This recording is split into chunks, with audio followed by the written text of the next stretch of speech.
రంగారెడ్డి జిల్లా బడంగ్పేట్ పట్టణంలో ఐటీ మంత్రి దుద్దిళ్ల శ్రీధర్ బాబు పర్యటించారు. ఈ మేరకు పట్టణంలో పలు అభివృద్ధి పనులకు శంకుస్థాపనలు చేశారు. రాష్ట్ర ప్రజల అభ్యుదయానికి కాంగ్రెస్ ప్రభుత్వం అహర్నిశలు కృషి చేస్తుందని తెలిపారు. దానిలో భాగంగానే 100 కోట్లతో మహేశ్వరం నియోజకవర్గంలో పలు అభివృద్ధి కార్యక్రమాలకు శ్రీకారం చుట్టామని ఆయన పేర్కొన్నారు. కాంగ్రెస్ ప్రభుత్వం ప్రజా సంక్షేమం, అభివృద్ధి ధ్యేయంగా పనిచేస్తోందని మంత్రి వెల్లడించారు. పలు మండలాలు అదేవిధంగా పలు డివిజన్లకు సంబంధించిన రోడ్లు, ఆసుపత్రి భవన నిర్మాణ కార్యక్రమాలు, శంకుస్థాపన కార్యక్రమం చేయడం జరిగింది. ఈరోజు పట్టణ ప్రాంతాల్లో, పట్టణ పరిసరాల ప్రాంతాల్లో ఉంటున్న ఆ ప్రాంతవాసులందరికీ మౌలిక సదుపాయాలు అందియాలి.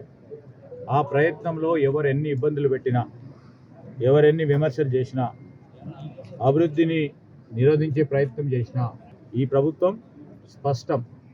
మేము ప్రజలకు సంబంధించిన ఇచ్చిన వాగ్దానాలు, ప్రజలకు సంబంధించి ఇచ్చిన మా మేనిఫెస్టోలో పెట్టిన ప్రతి అంశాన్ని కూడా, ప్రతి ప్రయత్నం కూడా మేము చెప్పిన మాటలను పూరించే కార్యక్రమంలో, అమలు చేసే కార్యక్రమంలో వెనుకాడకుండా ముందుకెళ్తామని స్పష్టంగా చెప్తా ఉన్నాం. సంవత్సర కాలం పూర్తి స్థాయిలో ఈరోజు 10 నెలల కాలం గడిచింది. సంవత్సరం పూర్తవుతున్న సందర్భం, డిసెంబర్లో పూర్తవుతా ఉన్న సందర్భంలో మరి సంవత్సర కాలం మేము ఏం చేసింది ప్రజలకు చెప్పుకునే భయంలో ఇప్పుడు మరి మహబూబ్నగర్లో కూడా రైతులకు సంబంధించి మీటింగ్ ఏర్పాటు చేసుకోవడం జరిగింది.